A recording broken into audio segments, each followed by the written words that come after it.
네, 사랑하는 거룩함의 광성교회 청년 여러분, 오늘도 우리에게 주시는 하나님의 말씀을 통해서 여러분들에게 큰 은혜와 또 위로가 있기를 소망합니다. 우리 옆에 분과 인사하겠습니다. 잘 오셨습니다. 잘 오셨습니다. 네, 우리 또 목금토요일까지 강원 홍천에서 열심히 사역하고 살아 돌아온 우리 청년들 너무 수고 많았다고 다시 한번 박수로 격려하도록 하겠습니다. 네. 오늘은 예수의 첫 번째 제자 개바라는 주제로 여러분들과 마지막 설교를 나누려고 합니다. 원래는 제목이 이제 있었는데 그 제목을 조금 바꿨습니다. 그래서 이 제목을 함께 한 목소리로 읽어봤으면 좋겠는데요. 띄워주시면 감사하겠습니다. 네, 없으면 저를 따라 읽어보면 좋을 것 같은데요. 나는 다시 물고기를 잡으러 가노라. 시작. 나는 다시 물고기를 잡으러 가노라 라는 제목으로 여러분들과 함께 말씀을 나누려고 합니다. 우리가 4주 동안 베드로의 이야기를 들었습니다. 그렇죠? 베드로란 어떤 사람이었을까, 어떠한 인물이었을까 여러분들과 함께 나누었는데 여러분들 베드로란 어떤 인물인 것 같습니까?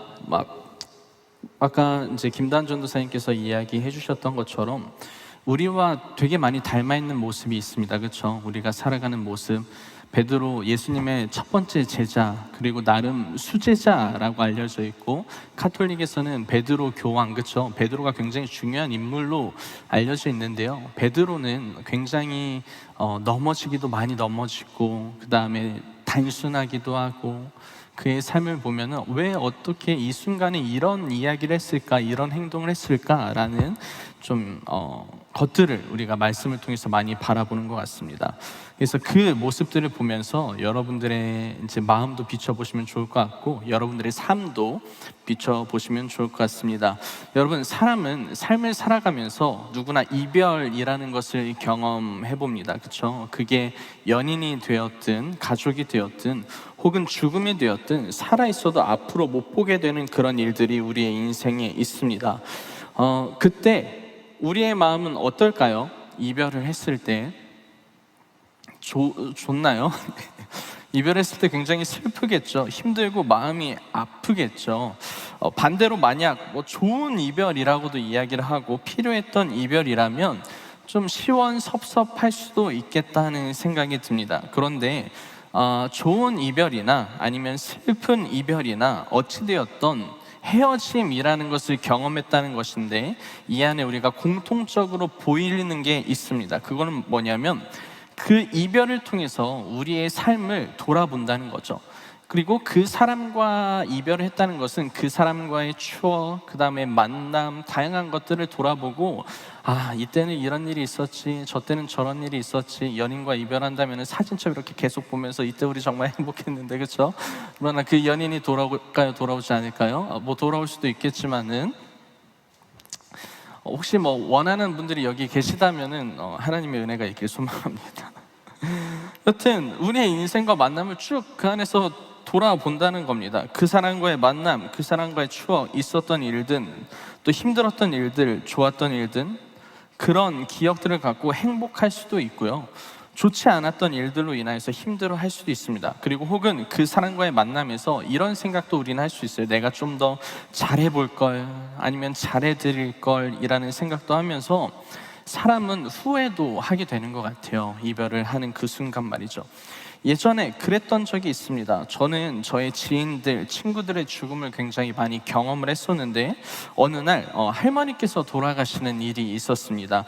돌아가시기 한 2달 전부터 저한테 전화로 이제 그러지 않으시는 분인데 보고 싶다 막 그렇게 연락을 많이 주셨어요. 그런데 제가 그 시기에 유난히 좀 바빴던 시기고 여름 사역들이 굉장히 많이 있었기 때문에 이제 못 갔는데, 어느 날 아버지께서 이제 저에게 전화를 주셨죠. 할머니가 돌아가셨다고 말이죠.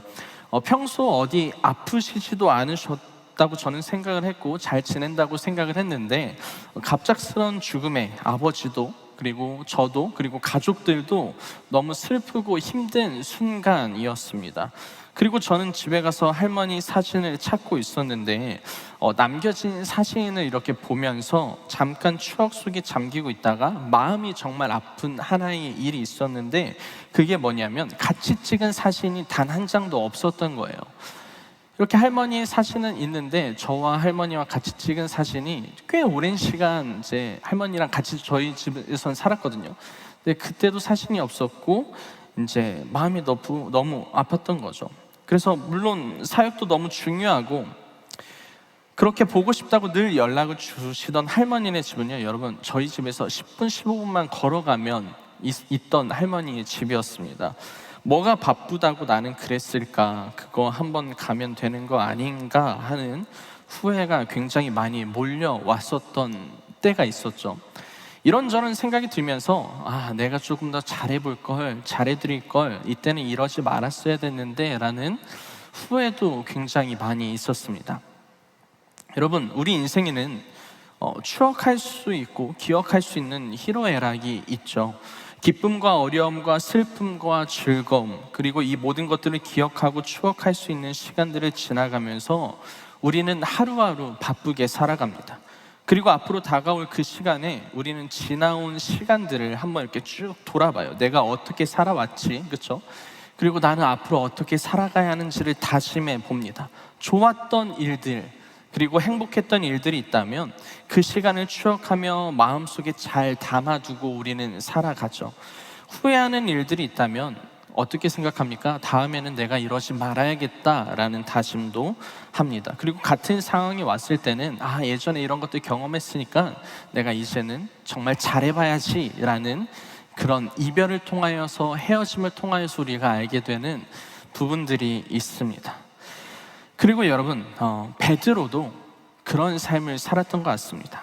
베드로의 삶을 보면 우리가 겪는 삶의 모습과 크게 다르지 않아 보입니다.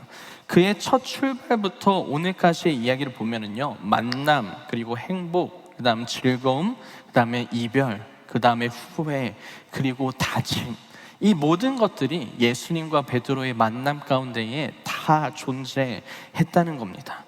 예수의 첫 번째 제자였던 그의 삶, 오늘은 그 베드로의 마지막은 어땠을까 여러분들과 함께 나눕니다. 여러분, 우리가 아는 것처럼 평범한 삶을 살았던 베드로 아시죠? 그의 직업은 어부였습니다. 이 당시에 어부라는 직업은요, 굉장히 흔한 직업이었어요. 특히 갈릴리 주변에 사는 사람들의 직업은 대부분 어부였습니다. 쉽게 말하자면요, 바닷가 근처에 살면 뭐예요? 바닷일을 하겠죠. 그 당시에 어부의 직업은 굉장히 흔했고 어부로 살아가는 사람들이 많이 있었던 거죠. 베드로도 그런 사람 중에 한 사람이었을 뿐입니다. 그런데 그는 어떤 사람이었을까? 성경에서 여러 모습들을 보면 그는 단순한 사람이었어요.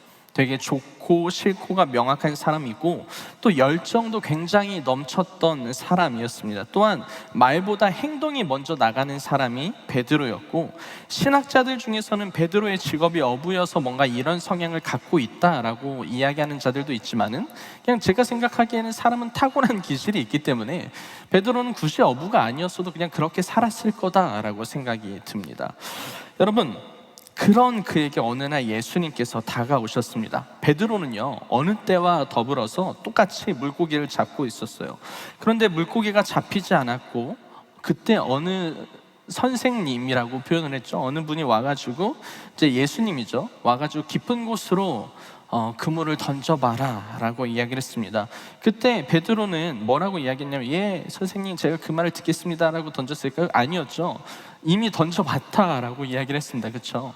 이미 이제 자기의 줏대도 있는 인간이 베드로였어요. 자기 이미 던져봤는데 물고기는 잡히지 않았어요. 그러나 내가 당신의 말을 한번 들어보겠습니다 라고 하면서 던집니다. 그리고 많은 물고기가 잡히고, 그 다음에 베드로는 이제 예수님께 가서 내가 죄인이니 나를 떠나가라 라고 이야기했는데, 예수님은 뭐라고 했습니까? 반대로 나와 함께 가자 라고 예수님께서 제자로 베드로를 부르셨습니다. 여러분, 왜 부르셨을까? 아주 정확한 이야기는 나와 있지 않습니다. 그런데 사실 베드로 자신도 되게 의아해하지 않았을까 싶습니다. 여러분, 여러분들의 삶을 이렇게 솔직하게 딱 비춰보고 예수님이 여러분들에게 와서 내 제자가 되어줘 라고 하면은요, 여러분도 어떤 생각이 들 것 같아요? 저한테 만약에 예수님께서 제자가 되어줘 라고 한다면 저요? 라고 생각을 저도 할 것 같아요. 부족한 저요? 이렇게 연약한 제가 어떻게 제자가 될 수 있나요? 라고 생각을 할 수 있지 않을까. 어쩌면 자신보다 잘하는 사람들도 많았을 거고, 말 잘 듣는 사람, 완벽한 사람도 있었을 수 있겠죠. 또한 베드로도 예수님의 소문을 익히 들었을 겁니다. 그런 그가 자신에게 와서 함께 가자고 했던 거죠. 여러분, 평생을 물고기 잡고 살았던 그의 삶에는요, 뭐였습니까? 이제는 하나님의 나라를 바라보며 꿈꾸고 살아갈 수 있는 삶의 길이 베드로에게 열린 겁니다. 그리고 앞서 말씀드린 것처럼 베드로도 예수님이 누군지 알았을 것이기 때문에 이 이후에 베드로가 하는 행동들 보면 뭐랄까, 베드로는 매 순간 굉장히 설렜던 것 같아요. 매 순간 너무 좋았던 것 같고, 예수님과 함께 있다는 것 자체가 너무 행복했던 것 같고, 뭔가 예수님이 하는 것 나도 한번 해봤으면 좋겠다, 예수님이 말하는 거 어떻게든 들었으면 좋겠다.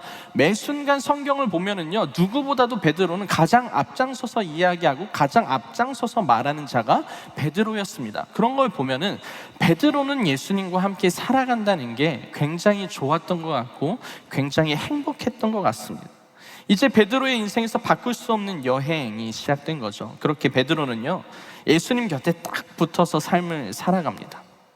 어느 날은 어떤 일이 있었습니까?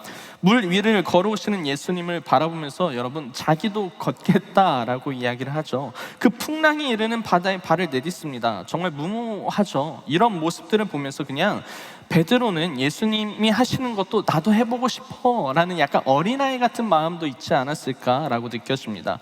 여러분, 그 어떤 제자들도 바다를 걸을 생각을 하지 않았거든요. 그렇죠?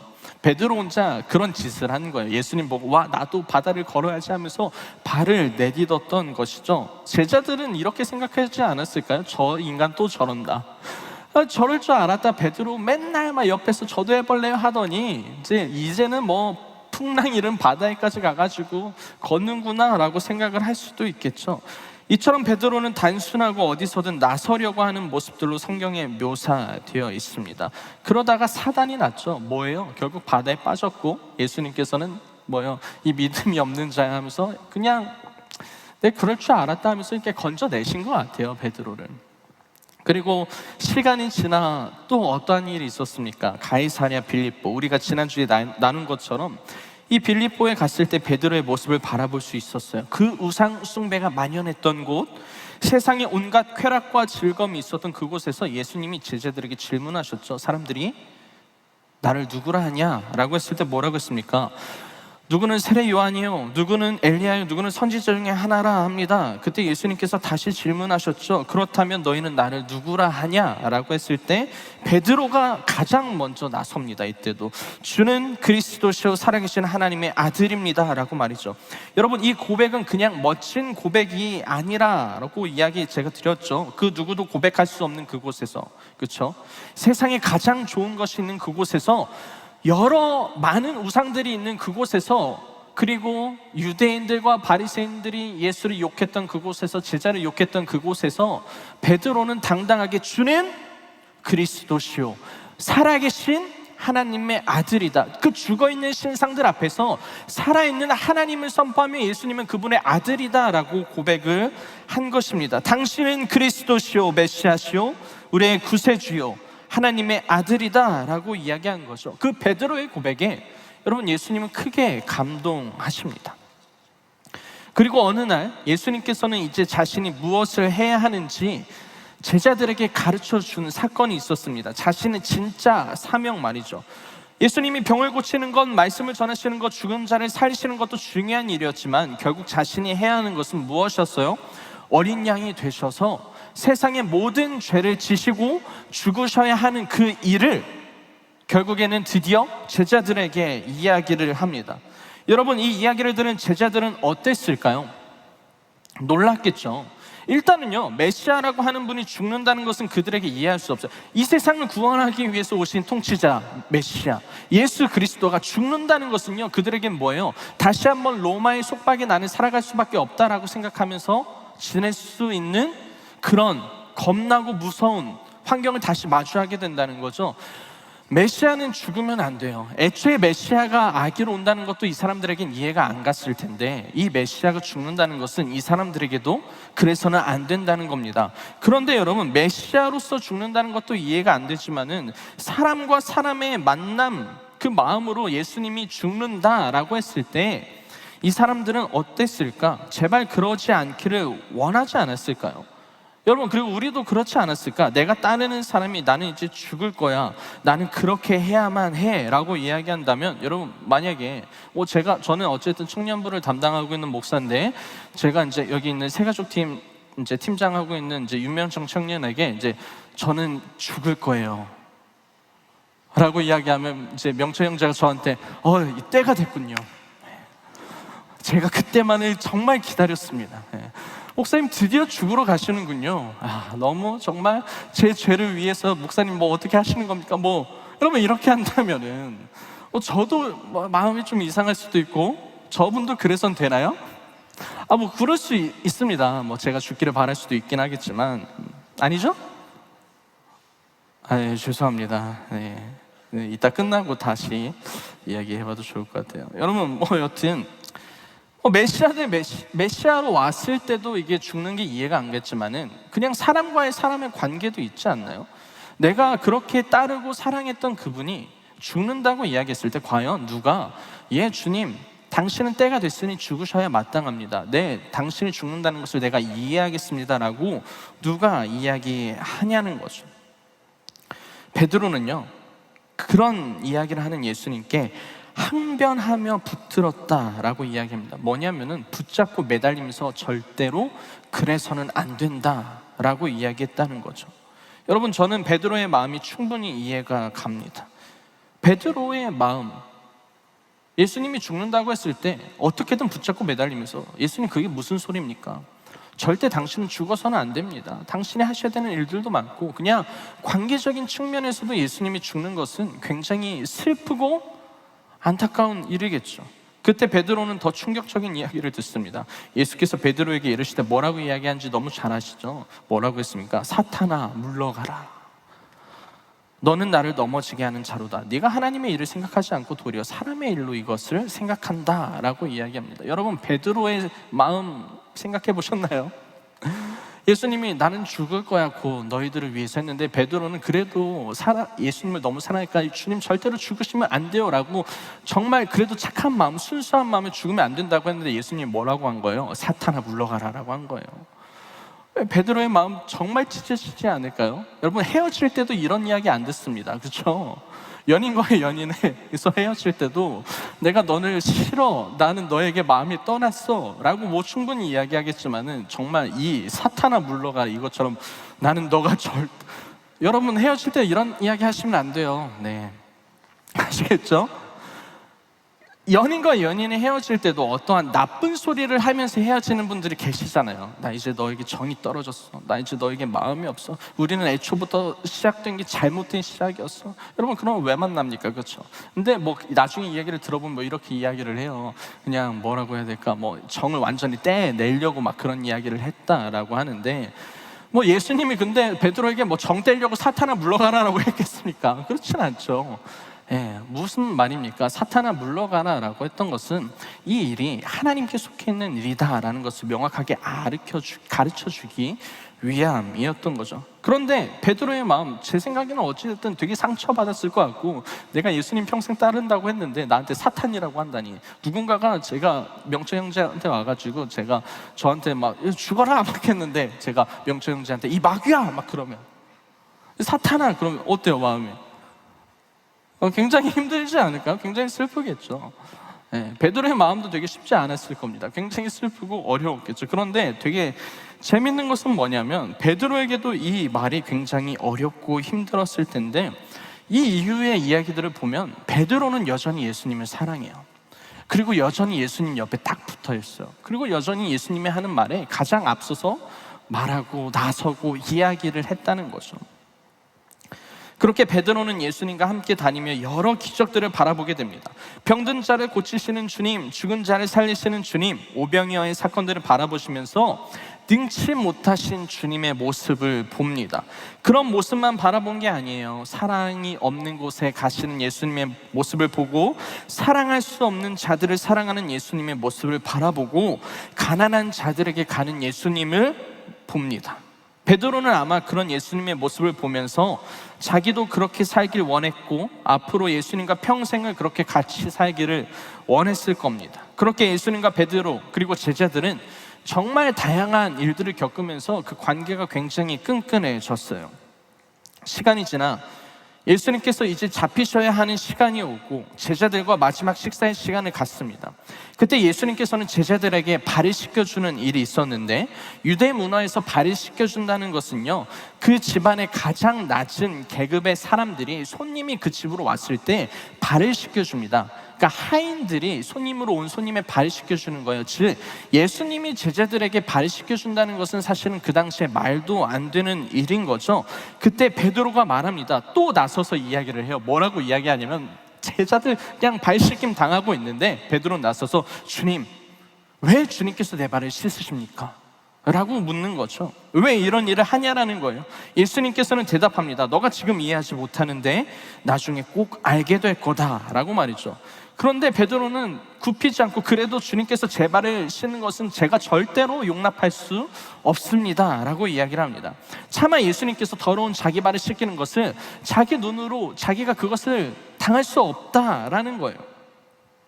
그때 예수님께서 뭐라고 이야기하냐면, 그러면 너와 나는 상관없는 자가 된다라고 하셨어요. 무슨 말이냐면, 원어로 메로스 메타라고 하는데 연합이라는 뜻이에요.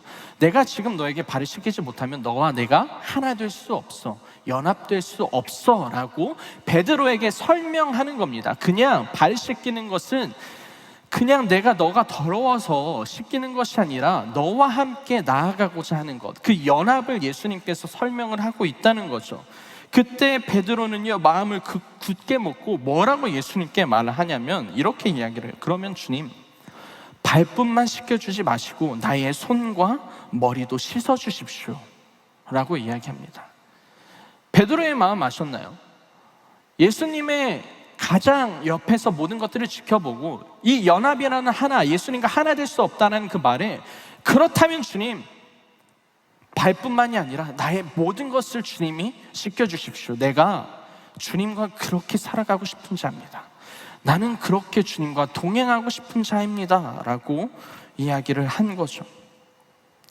그리고 제자들과 함께 떡을 떼고 자신을 기억하라 말씀하시고 새로운 계명을 주고 이제 가실 길을 가려고 합니다. 근데 그때 베드로가 또 물어봐요. 주님, 이제는 주님 어디로 가십니까? 예수님께서 말씀하십니다. 지금 내가 가는 이 길을 너희가 따라올 수 없는데 나중에는 결국에는 너희들도 이 길을 따라올 수 있다라고 이야기합니다. 근데 베드로가 이야기를 해요. 주님, 그게 무슨 말이에요? 왜 나에게 이 길을 따라올 수 없다라고 이야기를 하는 거죠. 저는 주님을 위해서 제 목숨도 버릴 수 있습니다. 주님, 보셨지 않습니까? 제가 당신을 얼마나 따르는지 주님이 보셨지 않습니까? 제가 예수님 당신을 위해서 어떻게 했는지 당신도 잘 알지 않습니까? 여러분, 우리도 잘 알죠. 베드로가 얼마나 주님을 따르는지, 그를 닮아가고 싶었는지, 그를 사랑하고 있는지. 2000년이 지난 우리도 성경을 보면 베드로의 마음과 베드로의 행동과 베드로의 모습을 통해서 이 베드로가 예수님을 얼마나 사랑했는지 우리는 알 수 있다는 겁니다. 그때 예수님은 베드로에게 충격적인 이야기를 합니다. 너가 그러면 정말 나를 위해서 목숨을 버릴 수 있겠느냐? 예수님은 베드로에게 질문하죠. 그러면서 이어서 뭐라고 이야기하시냐면, 진실로 진실로 이야기하는데, 여기서 진실로 진실로가 두 번 나온다는 것은 정말 의미가 있는 거예요. 진실로 진실로 두 번이 나온다는 것은 그만큼 강조한다는 것이고 그 일이 실제로 일어난다는 뜻인데, 진실로 진실로 이야기하는데, 베드로야, 너는 닭이 울기 전에 3번 나를 부인할 거야 라고 이야기합니다. 여러분, 그 이야기를 들은 베드로가 뭐라고 이야기했을까요? 당연히 주님, 나는 절대 그럴 일 없겠다고, 내가 가이사랴 빌립보에서도 그렇게 고백하지 않았냐고, 내가 지금까지 주님께 옆에 딱 붙어 있는 거 알지 않았냐고. 그런데 제가 부인한다고요? 제가 주님을 배신한다고요? 예수님, 절대 그럴 일이 없습니다. 내가 어떻게 그럴 수 있냐라고 베드로는 대답을 합니다. 그러면서 뭐라고 이야기하냐면, 내가 주님과 죽었으면 죽었지 나 살겠다고 그런 일을 절대 하지 않겠다라고 주님 앞에서 계속 이야기했던 게 베드로였다는 겁니다. 그 이후 로마 군병들이 와 예수를 잡습니다. 그리고 성경에서는 굉장히 슬픈 말이 나옵니다. 뭐라고 나오냐면 마가복음 14장 50절을 보면 이렇게 써져 있어요. 제자들이 다 예수를 버리고 도망했다. 그렇게 예수님을 3년 동안 같이 따라다녔던 제자들이 예수님이 붙잡힌 그 순간 성경은 이렇게 기록하고 있다고요. 제자들이 예수를 다 버리고 도망갔다. 다 도망갔대. 베드로 또한 그 자리에서 도망쳤을까요? 도망치지 않았을까요? 도망쳤어요. 물론 예수님께 로마 군병들이 왔을 때 베드로는 잡지 말라고 로마 군병의 귀를 칼로 베어버리는 사건이 있었죠. 그런데 그렇게 해도 거기서 베드로는요, 예수님 버리고 다시 자기 살 길을 찾아갔다는 거죠. 그리고 예수님께서 잡히시고 어떻게 되는지 보려고 멀리서, 예수님이 여기 계시다면 정말 멀리서 뒤에 숨어서 예수님이 어떻게 되는지를 계속 보고 있었습니다. 숨어서 예수님이 어떻게 되시나? 정말로 죽으시나? 정말로 어떻게 되시는 건가? 그때 많은 사람들이 그 주위에도 있었겠죠. 숨어있던 베드로에게 막 군중들이 있었는데, 그러면서 그 군중들 속에 어떤 사람이 이렇게 이야기합니다. 저기 있는 저 사람도 예수와 함께 있었던 자라고 이야기를 해요. 그런데 베드로가 뭐라고 합니까? 나는 아니다 라고 이야기하죠. 나는 그와 함께 있던 자가 아니다 라고 이야기를 합니다. 그런데 또 누군가 와가지고 똑같이 이야기합니다. 저 사람, 그 예수와 제자들의 무리 속에 있던 자가 저 사람이다 라고 이야기를 합니다. 그런데 베드로는 뭐라고 이야기합니까? 나는 도저히 당신이 무슨 이야기하는지 나는 도저히 모르겠다. 내가 어떻게 저 자들과 함께 있던 자냐? 나는 전혀 모르겠다라고 이야기를 합니다. 그리고 마지막에 뭐라고 이야기하냐면, 또 어떤 사람이 와서 저 사람은 갈릴리 사람입니다 라고 이야기를 합니다. 그때 베드로는 뭐라고 이야기했냐면, 이제 예수를 저주합니다. 저기 있는 자 죽어도 마땅한 자다. 당신들이 말하는 것처럼 죽어야 되는 자다 라고 이야기하면서, 나는 저 사람을 전혀 모르고 저 사람은 죽어야 마땅하고 나는 저 사람과 전혀 관계없는 자니까 절대로 두 번 다시 나에게 저 사람과 관계 있는 사람이라고 말하지 말라 라고 이렇게 외치는 순간 닭이 옵니다. 그렇게 3번 부인한 그 타이밍에 예수님이 말씀하셨던 것처럼 닭이 옵니다. 그때 베드로는 자신이 무슨 짓을 했는지 그때 비로소 알게 되고 눈물을 흘렸다라고 이야기를 해요. 여러분, 그렇게 예수님은요 십자가에 못 박혀 죽으셨습니다. 그리고 베드로는 살았어요. 예수님은 죽으셨고요, 베드로는 살았습니다. 제자들은 다 흩어졌고 베드로는 더 이상 예수님과 함께 다니지 않았습니다. 자신의 삶으로 돌아왔습니다. 여러분, 베드로의 입장에서 한번 생각해 볼까요? 이전의 시간들이 너무 꿈같이 느껴지지 않았을까요? 너무 많은 추억이 있었을 것 같아요. 베드로의 입장에서 생각했을 때요. 예수님과 함께 다니던 그때, 바다에서 아무것도 모르고 예수님처럼 걸어보겠다고 했던 그때, 가이사랴 빌립보에서 예수님께 고백했던 자신의 모습이 떠올랐을 그때, 그리고 자신을 칭찬하시던 예수님의 모습, 예수님과 함께 다녔던 꿈 같던 시간들, 여러분, 그런데 이제 더 이상은 베드로의 눈앞에는 예수님은 계시지 않아요. 예수님도 존재하지 않고요, 예수님을 보고 싶지만 이제 더 이상 베드로는 예수님을 볼 수 없고, 예수님을 만지고 싶지만 더 이상 예수님을 만지고 싶을 수도 없어요. 나를 향해 웃어주시던, 그리고 손 내밀어 주시던 예수님의 모습은 이제 보이지 않고, 예수님 사랑합니다, 예수님 사랑해요 라고 말했던 그 고백도 사실은 베드로에게 이제는 메아리쳐 울릴 뿐이라는 거죠. 그런 그를 위해 나는 죽겠다고 고백했는데, 주를 위해 살겠다고, 주를 위해 죽겠다고 고백했던 사람이었는데, 나는 그를 배신했고, 나는 그를 모른다 이야기했고, 나는 내 살 길 찾아갔던 자, 그가 베드로였던 거죠. 저주까지 했습니다.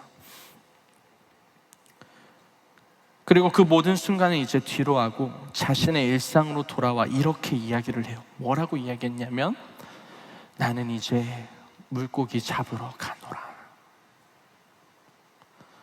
여러분, 이 구절, 나는 이제 물고기 잡으러 가노라, 이전에 모든 꿈 같던 시간 이제 뒤로 하고 자신의 일상으로 돌아온 거예요. 그리고 나는 이제 다시 물고기 잡으러 가노라 라고 이야기했던 건 뭡니까? 이제는 나의 삶에 예수는 없다는 거였죠. 예수님은 나의 삶에 이제는 없는 존재가 된 거예요. 여러분, 이 말이 베드로의 현재 심정을 이야기해 주는 것 같습니다. 모든 것이 정리되고 마치 영화의 마무리가 오는 것처럼 찬란하고 빛이 났던 순간을 뒤로하고 어쩌면 허탈감과 공허함만 남고 자신의 연약함과 부족함 때문에 예수님이 그렇게 된 거라고 생각하지 않았을까? 자신의 배신 때문에 자신이 예수님을 지켜주지도 못했다고 생각했겠죠. 이 모든 것을 내려놓고 나가는 베드로의 모습이 보입니다. 그 모든 시간이 끝이 나고 베드로는 늘 그렇듯 물고기를 잡으러 다시 자신의 삶으로 돌아왔습니다. 그런데요, 그렇게 배에 올라 그물을 이렇게 던졌는데요, 그날도 예전처럼 물고기를 못 잡았어요. 언제요? 예수님과 맨 처음 만났을 때 그때처럼 똑같이 그물을 던졌는데 예수님을 만났던 그때처럼 물고기를 한 마리도 못 잡았던 거죠. 여러분, 베드로는 얼마나 예수님이 생각났을까 생각해 보셨나요? 그때 베드로는 제자로 부름받았던 때예요. 그렇죠? 물고기를 못 잡았을 때 누군가가 나한테 와서 이야기해주고 나를 제자로 부르셨고 하나님의 나라를 내 삶 가운데 펼치셨던 그때, 근데 모든 일들이 정리되고 다시 돌아왔던 그때 모습이 처음에 자신이 그물을 던졌을 때 모습과 굉장히 똑같았다는 거예요. 그때도 그물을 던졌는데 물고기가 잡히지 않았어요. 그날이 바로 예수님과 베드로의 만남이 있었던 날이죠. 그 순간 생각났을 겁니다. 예수님이 너무 보고 싶었을 거고, 다시 그 순간으로 돌아간다면 정말 예수님을 끝까지 붙잡고 그와 함께 죽겠다고, 그와 함께 살겠다고 고백했던 그 베드로, 예수님 다시 한번 오신다면 나는 정말 그렇게 살아가려고 이야기하지 않았을까요? 그러나 후회만 남은 삶입니다. 베드로는 더 이상 예수님을 보지 못한다고 생각했기에 예수님을 무덤 앞에서 기다린 것이 아니라 다시 바다로 돌아온 거거든요. 그리고 나는 물고기를 잡으러 간다 라고 말한 거죠. 여러분, 그때 어떤 한 사람이 나타납니다. 그리고 이렇게 말합니다. 거기 고기가 있느냐? 베드로가 대답합니다. 없습니다. 근데 알지도 못하는 그 사람이 이야기합니다. 그러면 그 그물을 배 오른편에 한번 던져보아라. 그리하면 잡힐 것이다 라고 이야기합니다. 그 말을 듣고 던지니 물고기가 많아 그물을 들 수 없을 만큼 잡았다고 합니다. 그때 옆에 있던 제자가 베드로에게 이야기합니다. 뭐라고 이야기했냐면, 베드로야, 예수님이야.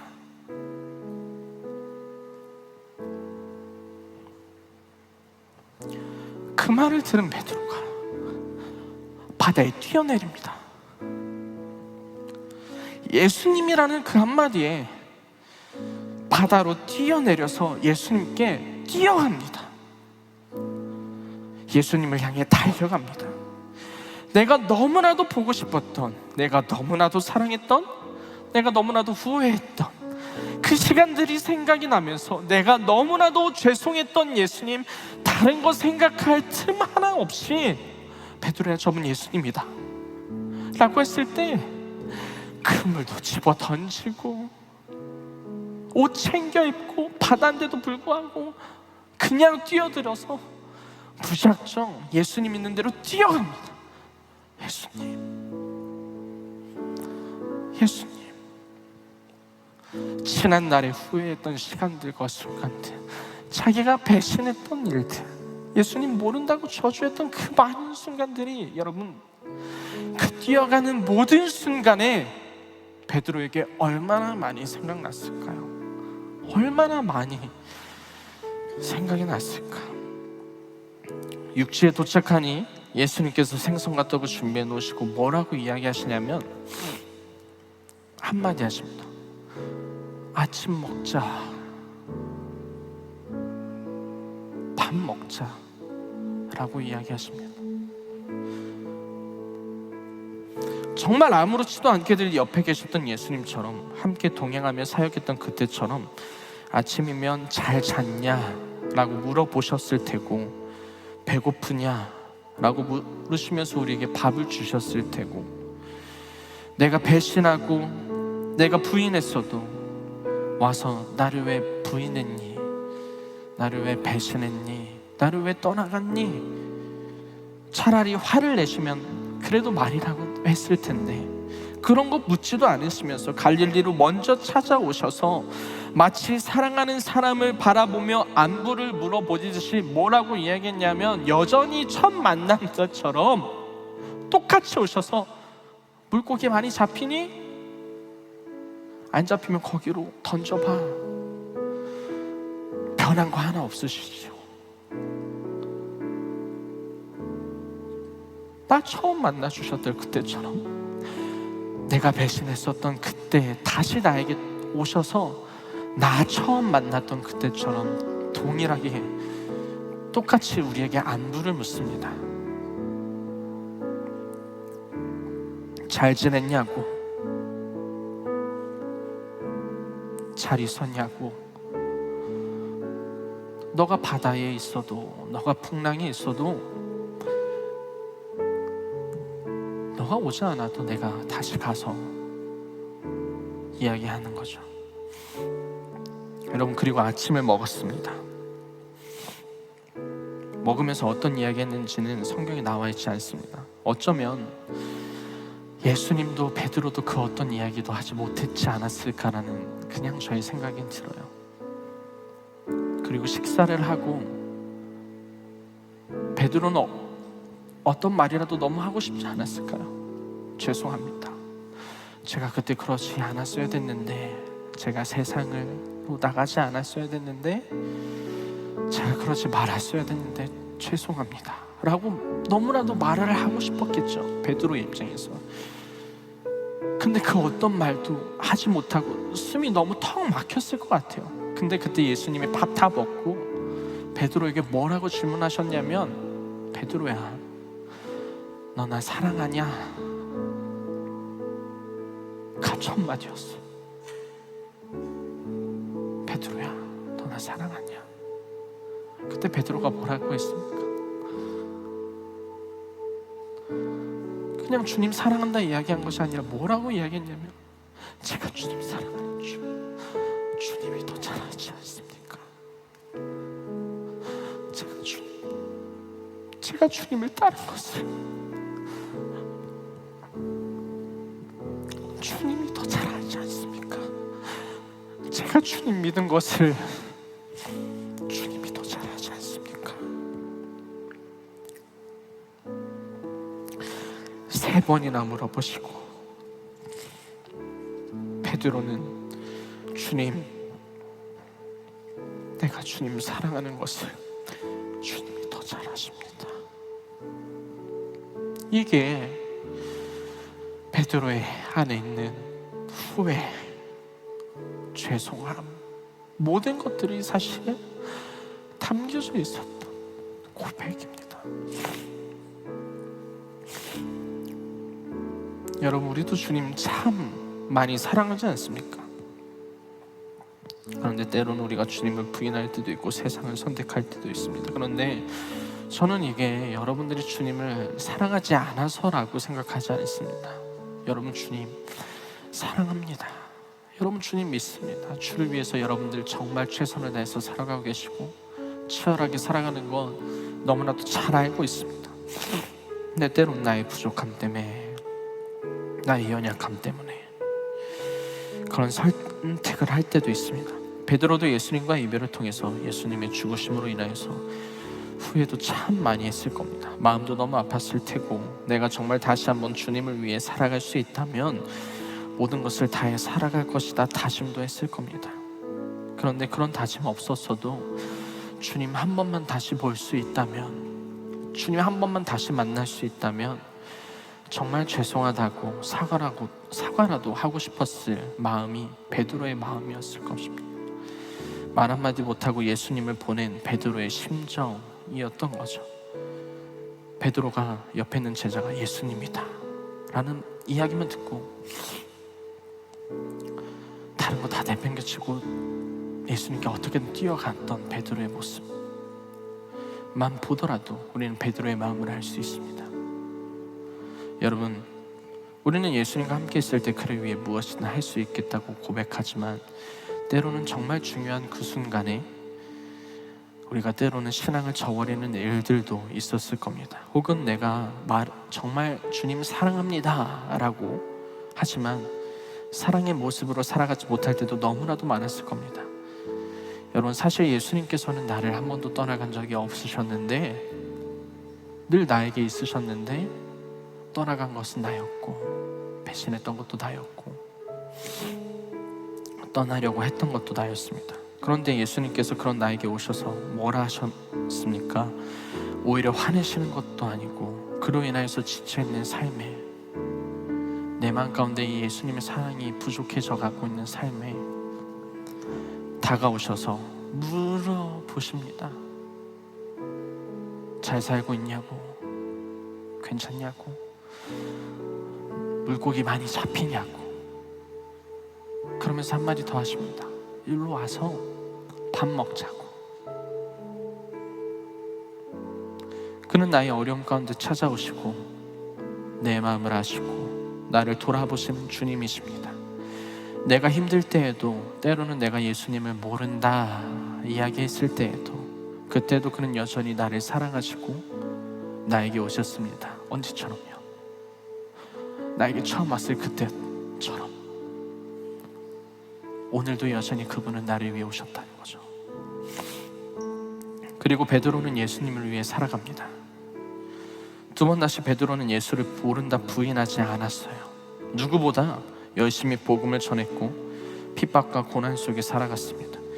그리고 결국 로마에서 순교하게 되었는데, 사도 전승과 외경 베드로 행전에 나와 있는 말로는 베드로가 순교했을 그 당시 베드로도 십자가에 달렸거든요. 그런데 자신은 예수님과 똑같이 달리면 안 된다 라고 자신을 죽이려고 하는 그 사람들에게 부탁했습니다. 나를 거꾸로 달아달라고. 이제 더 이상 나는 후회하지 않는 삶을 살겠다고. 나는 이제 더 이상 예수를 저버리는 삶을 살지 않겠다고 어떻게든 버텼고 어떻게든 살아갔던 베드로입니다. 여러분, 베드로의 인생 우리는 4주 동안 봤습니다. 그의 삶은 넘어질 때도 많았고 고난 속에도 있었고 예수님을 이해하지 못할 때도 너무나도 많았습니다. 그런데 베드로의 마지막 고백, 후회만 남았을 뻔했던 그 고백, 죄송함만 남았을 것 같던 그의 삶에 찾아오신 예수님, 그런 미천한 삶 가운데에 찾아오신 예수님의 모습을 보고 베드로는 주님이 정말 나를 사랑하느냐 물었을 때, 이 얼마나 아름다운 고백입니까? 주님, 내가 주님을 얼만큼 사랑하는지 주님이 더 잘 아실 겁니다.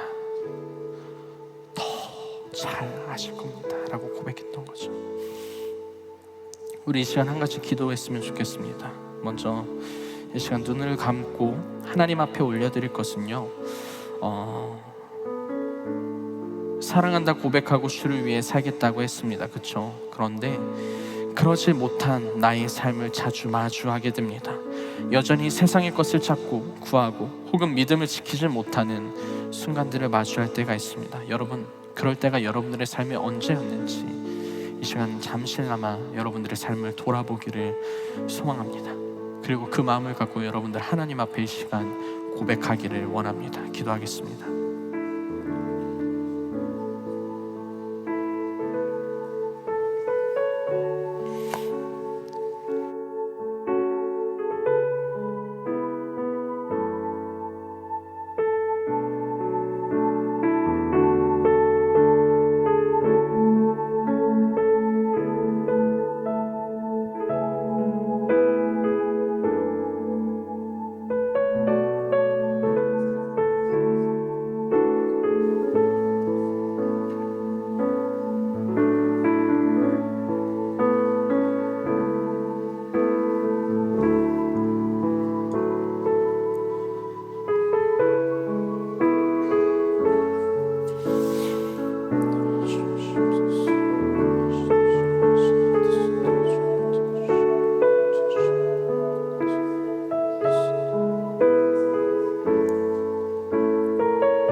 이 시간 이 기도 제목도 함께 좀 나누길 원하는데요, 이 시간 감사의 기도 제목으로 나아갔으면 좋겠습니다.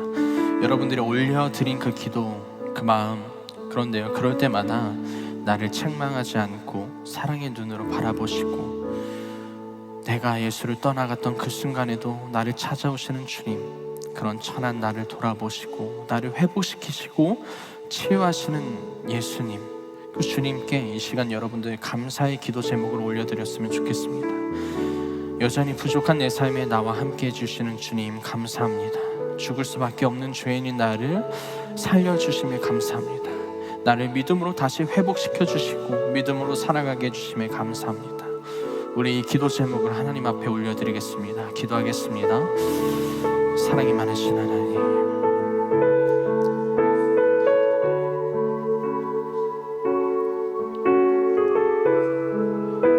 내가 여전히 당신을 떠나갔던 그 순간에도, 내가 여전히 당신을 저버렸던 그 순간에도 당신은 나를 찾아오시고 나를 사랑하시고 나를 끝까지 붙드시고 나를 돌아보시고 나를 위해 나아가신 그 주님의 뜻하시고, 나 노래하리라 천한 나를 돌아보신 구세주를 찬양해 하늘 닿는 곳까지 내 손 들리라. 예수 나의 치료자, 나 노래하리라. 나 노래하리라 천한 나를 돌아보신 구세주를 찬양해 하늘 닿는 곳까지 내 손 들리라. 예수 나의 치료자, 나 노래하리라. 나 노래하리라 천한 나를 돌아보신 구세주를 찬양해 하늘 닿는 곳까지 내 손 들리라. 예수 나의 치료자, 예수 나의 좋은 치료자, 예수 나의 좋은 치료자. 그의 눈이 머무는 곳은 나의 슬픔과 고통 고개를 그의 눈을 볼 때에 난 알았네. 예수 나의 좋은 치료자. 예수 나의 좋은 치료자. 예수 나의 좋은 치료자.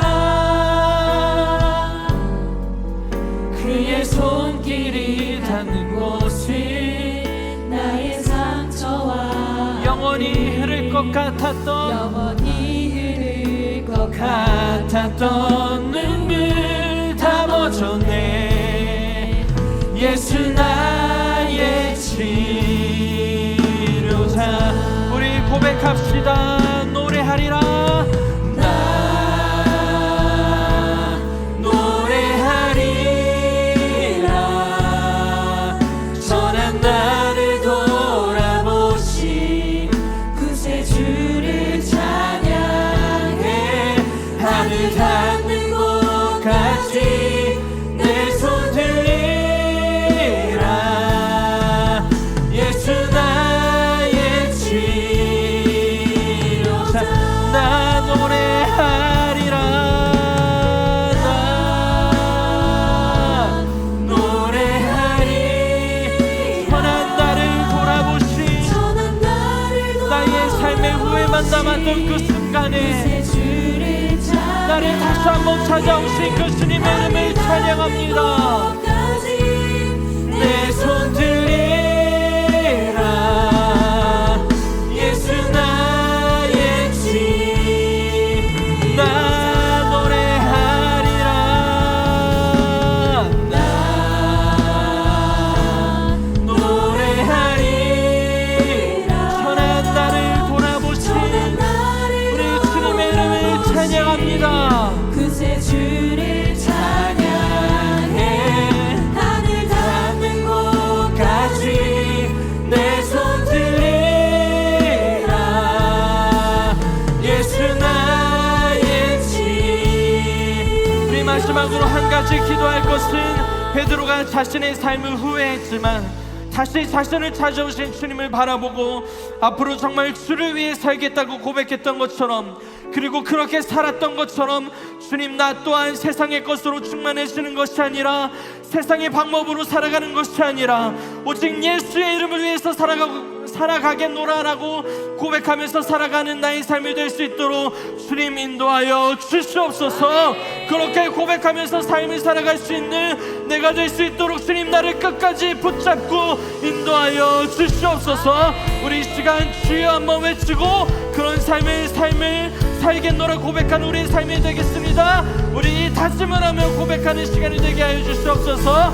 우리 주여 한번 외치고 기도하도록 하겠습니다.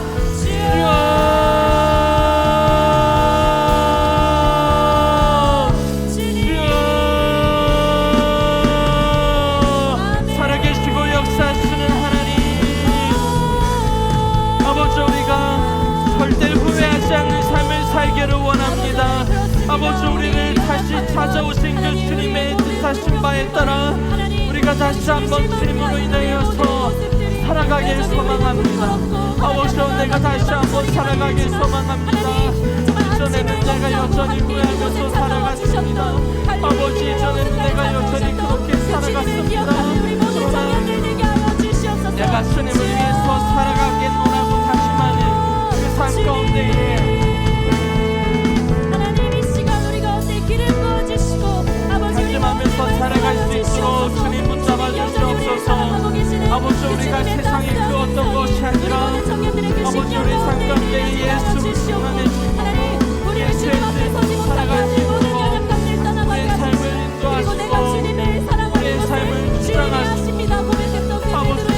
아버지, 내가 정말로 주님 위해 내 모든 것을 다하겠노라고, 내가 주님 위해 죽겠노라고, 내가 주님 위해 살겠노라고 고백하면서 살아갈 수 있는 나의 삶이 될 수 있도록 주님, 나의 삶을 인도하여 주시옵소서. 하나님, 나의 삶을 인도하여 주시옵소서. 나의 뜻 가운데 주님의 뜻을 따라 살 수 있도록 하나님을 바라보면서 살아갈 수 있는 나의 인생 될 수 있도록 주님 역사하여 주시옵소서. 주님 붙잡아 주시옵소서. 난 예수로 예수로 난 예수로 예수로 예수로 충만하네.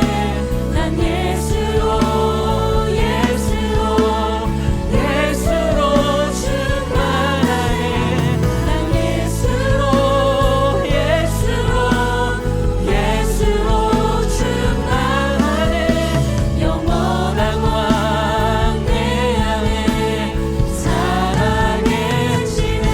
난 예수로 난 예수로 예수로 예수로 충만하네. 난 예수로 예수로 예수로 충만하네. 난 예수로 예수로 예수로 충만하네. 영원한 왕 내 안에 괜찮으시면 가슴을 손에 얹고 이것이 나의 고백입니다. 찬양하겠습니다. 예수로 난 예수로 예수로 예수로 충만하네. 난 예수로 예수로 예수로 충만하네. 난 예수로 예수로 예수로 충만하네. 영원한 왕 내 안에 살아계시네. 난 예수로 예수로 예수로 충만하네. 난 예수로 예수로 예수로 충만하네. 난 예수로 예수로 예수로 충만하네. 영원한 왕 내 안에 살아계시네.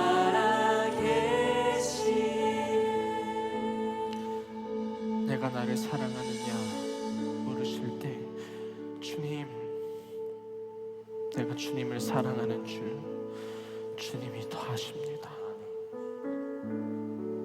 내가 떠나간 것은 주님을 사랑하지 않아서도 아니었고 주님 나의 연약함 때문이었습니다. 그런 비천한 나의 삶 가운데에 다시 오셔서 나를 처음 만나 주셨던 그때처럼 다시 오셔서 주님 나를 살리시고 만나 주심에 감사합니다. 내가 주님의 이 은혜 잊지 않고 살아가게 하시고 주님, 내가 주님을 사랑하는 것을 주님이 더 아시오니 내가 그 사랑으로 살아갈 수 있도록 주님 제발 우리에게 힘을 허락하여 주시옵소서. 나 혼자 이 세상을 사랑하는 것 버겁습니다. 이 문제 나 혼자 헤쳐나가는 것 쉽지 않습니다. 이 어려움 나에게 다가왔을 때 주님, 나는 다시 한번 주님을 떠날 수도 있습니다. 그러나 그때마다 주님, 너무나도 죄송하지만 나에게 다시 오셔서 나를 살리시고 나를 찾으시고 나를 살아가게 하여 주시옵소서. 그로 인하여 내가 다짐하고 결단하면서 나아가기 나에게 새 힘을 허락하여 주시옵소서. 주님, 우리에게 이곳에 있는 청년들에게 새 힘을 허락하여 주시옵소서. 그로 인하여서 다른 것이 아니라 오직 예수로 충만해질 때에 예수로 인하여 살아갈 수 있는 이곳에 있는 모든 청년들 주님 되게 하시고 이곳에 있는 모든 영혼들 될 수 있도록 주님 인도하여 주시옵소서. 베드로의 삶을 통하여서 바라본 그리스도의 마음을 잊지 않게 하시고 우리가 주님을 따라 살아갈 수 있는 하루하루가 될 수 있도록 주님 붙잡아 주시옵소서. 우리 청년들 일주일을 살아갑니다. 살아갈 때에 많은 역경과 고난 가운데 있는 청년들이 있다면 예수님 바라보게 하시고 주님 찾아오시고 또한 영육 간의 강건함을 주님 허락하여 주시옵소서. 모든 것들을 주님께 맡겨드리며 살아계시고 역사하시는 예수님의 이름으로 기도드렸습니다. 아멘. 지금 우리 주 예수 그리스도의 크신 은혜와 하나님의 사랑하심과 성령의 교통하심이 나를 끝까지 사랑하시는 예수님의 사랑을 기억하고 베드로처럼 주를 위해 살기를 고백하기를 원하는 거룩한 및 광성교회 청년들을 위해, 이곳에 있는 모든 영혼들을 위해 지금으로부터 영원까지 함께 하시길 간절히 축원하옵나이다.